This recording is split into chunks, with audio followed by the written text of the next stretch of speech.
Yep, guys, sanibonani. Hawu bafethu ezibuhlungu azipheli, ezibuhlungu azipheli. The former Orlando Pirates jersey number 3, Thembinkosi Lorch, has finally left Mamelodi Sundowns after 2 years.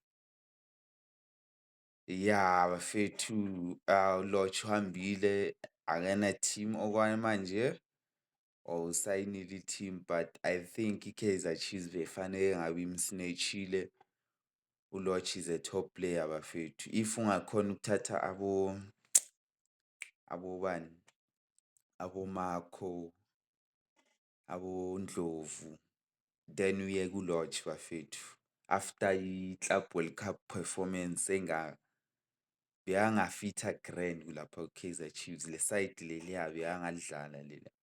Lapha ku-Kaizer Chiefs lapha nabo-Seri nabo-Ndlovu.